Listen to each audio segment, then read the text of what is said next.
Je l'ai vu, la deuxième avion, moi, arriver d'Anto. Je l'ai vu en direct à la télévision à l'école Notre-Dame-de-Grâce. Ils m'ont vous dire que je m'en souvenir toute ma vie.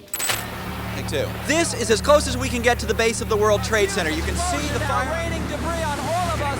We better get out of the way. Le 11 septembre 2001, j'étais ici dans l'entrepôt d'une maison d'édition de Montréal et ma job consistait à placer une douzaine de bécherelles par boîte à semaine longue. Entre le premier et le deuxième avion qui s'écrase, j'ai reçu un pagette du rédacteur en chef de l'Éveil de Saint-Eustache qui m'envoyait sur ma première mission journalistique. C'était pas d'aller couvrir les événements à New York, mais bien d'aller couvrir les 10 ans de la Maison des Jeunes de Sainte-Marthe-sur-le-Lac. Et vous étiez où le 11 septembre 2001? Toi, Marie-Christine, t'étais où? En maternelle. Oh.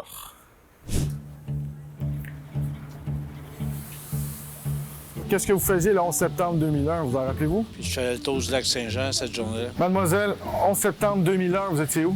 J'étais en 5e année. J'étais au primaire. J'étais vendeur dans un centre commercial. Moi, je suis né un mois après. Je suis né dans un impact culturel. Ma femme était en train d'allaiter ma petite fille. Je travaillais au CN. J'étais dans mon salon, puis j'étais complètement bouleversée par cette explosion qui est arrivée. J'étais jeune, puis j'avais peur aussi, parce que tous les adultes, ils avaient peur. Ils ont mis les télévisions partout dans l'école pour suivre le déroulement. J'ai dit « Wow!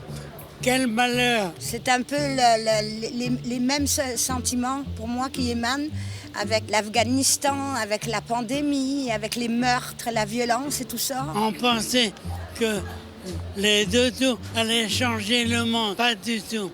Le monde est pire. Dans ma tête, on dirait que c'est enregistré dans mon ADN. T'sais. Comme j'étais trop jeune, je savais pas qu'est-ce qui se passait. Tous les adultes, ils pleuraient. En plus, je suis musulman. Alors, ça a devenu comme vraiment quelque chose de gros. Moi, ce que je me souviens que mes parents m'ont dit, c'est vraiment que ça a pris tellement le contrôle des médias. On parlait que de ça. Puis je me rappelle que, par exemple, moi, ma tante, elle était à New York ce moment-là. Puis comme la fumée et tout, comme personne ne savait ce qui se passait, ça devait vraiment être épouvantable, dans le fond. Bien, moi, je pense honnêtement que c'est sûr que les images sont choquantes, mais quand tu le vois en live sur le moment, à la télé, ça devait vraiment être quelque chose. Là. Tu sais pas à quoi t'attendre.